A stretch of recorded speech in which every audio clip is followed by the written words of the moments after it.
Hello everyone, I'll be going over securing BGP, ASAP, ASPA, and other post-ROV defenses. There we go. Okay, so BGP hijacks. The internet is comprised of over 100,000 autonomous systems and over 500,000 connections between those systems. These ASs communicate using the Border Gateway Protocol, or BGP. From a high level, ASs announce which prefixes they own to the rest of the internet. So for example, Google's AS might announce 8.8.8.0/24. However, BGP wasn't designed with security in mind.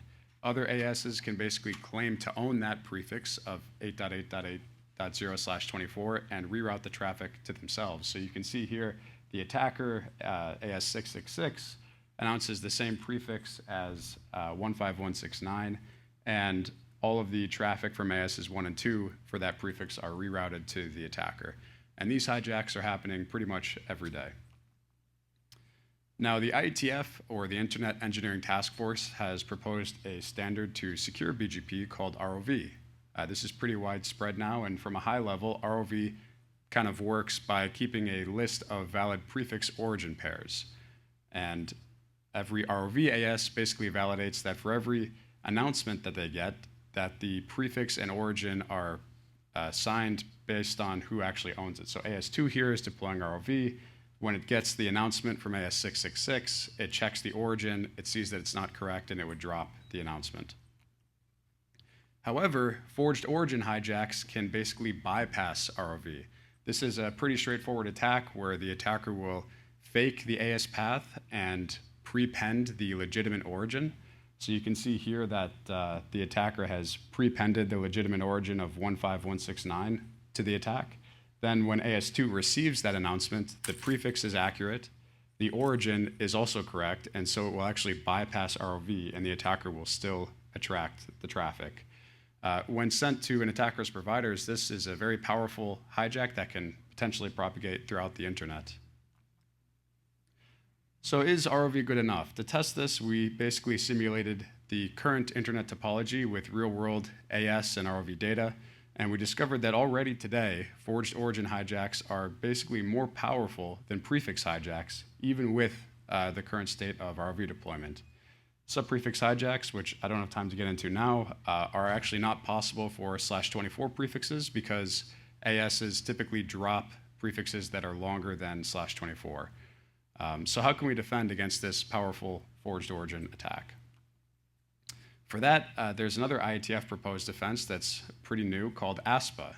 ASPA functions by publishing a list of the providers in ASPA records. The two most common forms of relationships between these autonomous systems are customer-provider relationships, where customers are paying their providers to send traffic, and peer-to-peer relationships where traffic is flowing freely between one another. So whenever an ASPA AS receives an announcement from a customer or a peer, it checks if the provider chain is possible, and if not, the announcement is rejected. ASPA also deploys some custom algorithms to protect against route leaks, and it's readily deployable and already can be seen in the wild. So here, in this case, AS2 is deploying ASPA, and when it receives the announcement from AS666, it will check the prefix origin pair for ROV, and then beyond that, it will check, okay, what are the providers of 15169? Well, 666 is not a provider, and so it would drop the attacker's announcement, and the traffic is correctly routed to the legitimate origin. So this is what we focused on in our work. We evaluate ASPA against other kind of post-ROV defenses that can, post-ROV attacks that can bypass ROV, and we propose extensions to ASPA that we call ASPA with neighbors. We find that ASPA is very effective at preventing forged origin attacks, shortest path hijacks, and route leaks, and in a first, we found that ASPA is actually better than OTC, which is another RFC proposed by the IETF. Prior works have come to the conclusion also that ASPA is not effective at intermediate ASs or without Tier 1 adoption, which is a conclusion that maybe would deter would-be adopters. But in our work, we show that ASPA is very effective regardless of Tier 1 AS adoption, motivating ASPA at all ASs. We also discuss vulnerabilities relating to a novel first ASN stripping hijack, and our work is fully reproducible and open source. To bypass ASPA, there's another type of attack called the shortest path hijack. This basically works by continuously faking the AS path, where you keep adding ASs to the path until you reach one that doesn't do ASPA and doesn't publish the providers. So here, for example, AS666 will not only add the legitimate origin to the AS path, it will also add AS3, because AS3 doesn't publish its list of providers. ASPA ASs can no longer verify whether the path is actually valid, and the attacker will succeed in rerouting the traffic from AS2. Of course, this attack also incurs the penalty of a much longer AS path. So when we simulate this, we can see that ASPA is really very effective against both of these attacks and significantly better than ROV. Initially, the forged origin hijack is a bit stronger because it has a shorter AS path, but once adoption is high, the shortest path hijack does better because it bypasses the ASPA defense. We also propose extensions to ASPA that we call ASPA with neighbors. The problem is that ASPA only validates announcements that are being sent to providers because it only has information about providers. So you can see here in this example that when AS666 sends the forged origin hijack to AS3, it will drop the hijack when it's coming from a customer, but actually accept the hijack when it's coming from the provider. ASPA with neighbors adds an optional set of valid next hops to the ASPA record to prevent this. And this was developed in parallel to ASRA and has equivalent security properties. So when we run ASPA and ASPA with neighbors against a shortest path hijack from a transit AS, we can see that ASPA with neighbors protects the customer cone of the attacker a lot better. This is significantly more effective, and about 50% of ASs will always go through the attacker no matter what. So this is doing about as good as it can do. We also discussed the novel first ASN stripping hijack. ASPA in the RFC, or in the internet draft, basically states that the first ASN and the AS path must be the ASN of the neighbor. So this really makes a lot of common sense, right? If you're receiving an announcement from an AS, like let's say it's AS1, then the first AS in the AS path should be AS1. It just makes sense to check that. However, this is actually not the default on most routers. And you can see here that Juniper, for example, and Bird, that's not the default. And for Cisco, there's actually a bug where if you have to turn this off for one router, it will be turned off for all of your connections. And attackers can exploit this by basically, whenever they perform an attack, they can remove their own ASN from the AS path and route significantly more traffic. We've been talking about forged origin hijacks, but with this attack, you could do a forged origin hijack, remove the attacker's ASN from the path, and it would be as powerful as a prefix hijack. ASPA also protects against route leaks.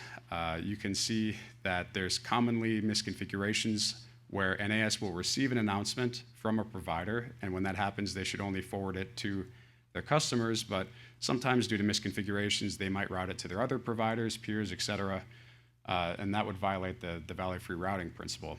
ASPA uses special algorithms designed in the by the IETF and the internet draft to protect against this and to ensure that value-free routing is taking place.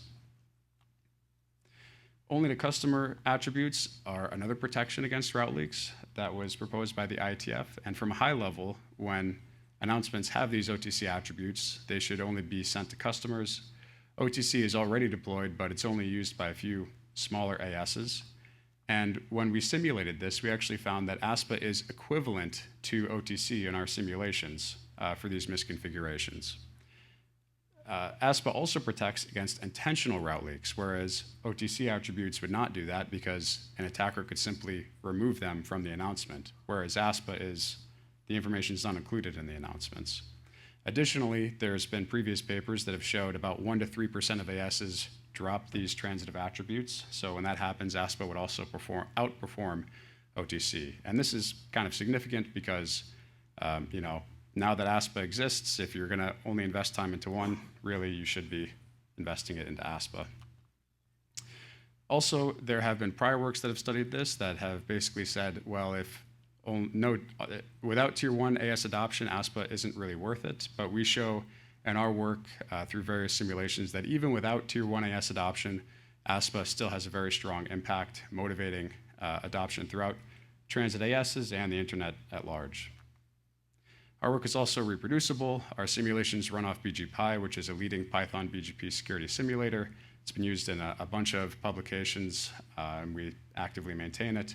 We also open source our ROV collection tool. We parse real-world ROV data from every known source that has been published thus far, and we open source the code to run our simulations. And that's pretty much it. Read our paper for more, and any questions. Yeah, thanks so much.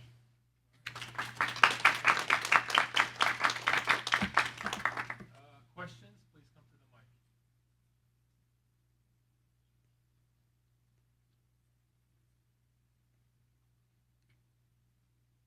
Hi, first off, thank you very much for your presentation.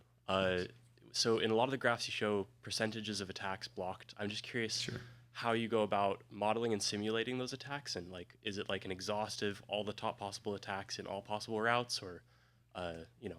Yeah, sure. So we use CADA's. CADA announces basically a list of all the autonomous systems and all the links between them. There's about 100,000 of them. So we run all of our attacks over that. The attackers and victims are typically chosen from edge ASs, like ASs at the edge of the internet, because most of the attacks are against content providers, which are not transiting traffic, and most of the attackers are at these edge ASs because ASs that are higher tier would suffer significant financial losses if they started doing that. We ran over 1,000 trials, just randomly selecting attacker-victim pairs for this type of stuff. Yeah, does that make sense? Perfect, yeah, thank you very much. Awesome. Okay, a couple things I loved about this. I'll pick just one. So you have this sort of counterintuitive finding where prior work showed sort of decreased effectiveness of ASPA and you showed increased effectiveness.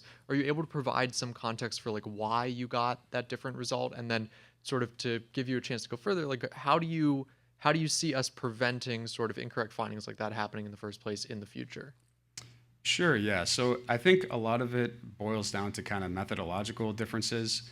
There were basically two papers that studied ASPA before this. One was a paper out of Japan that really focused specifically on the ASs in Japan when they published that finding. And when you're working off such a small topology like that, it really changes a lot of the kind of attributes. The other paper had some weird methodologies where the victim AS would randomly be adopting ASPA. And so, you know, on average, 50% of the time, they wouldn't be adopting. And when they don't adopt ASPA, the simulation actually isn't evaluating ASPA, right? Because the forged origin, like the defense does nothing, basically, without the victim doing ASPA. There was also some, you know, other issues that we kind of describe in the paper around the simulation specifics. And there was a simulator that was being used that, you know, wasn't peer-reviewed, that maybe had some issues. But yeah, as far as how it could be prevented in the future, you know, I think the reproducibility aspect is important. I didn't know about all the stuff they were doing for the artifacts that I heard about earlier. We probably would have submitted some artifacts to that, but we just open sourced the links. But yeah, I think that's probably pretty important. Awesome, thanks.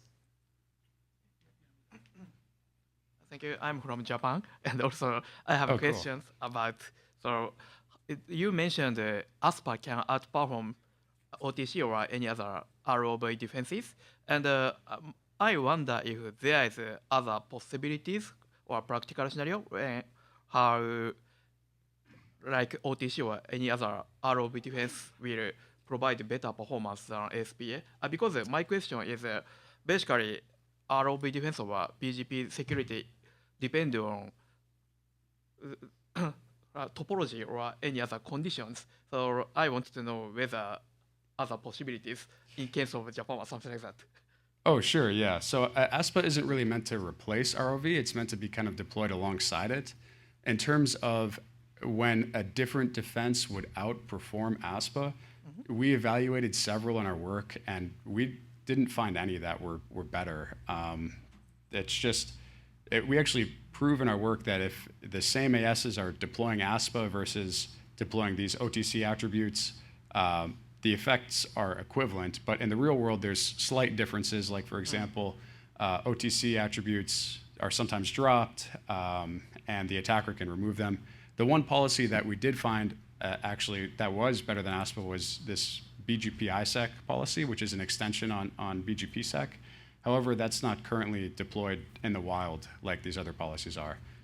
And BGP sec has some deployability challenges that have prevented widespread adoption, if that makes sense. Does that answer your question? Yeah. Okay, cool. Thank you. Let's thank our speaker one more time.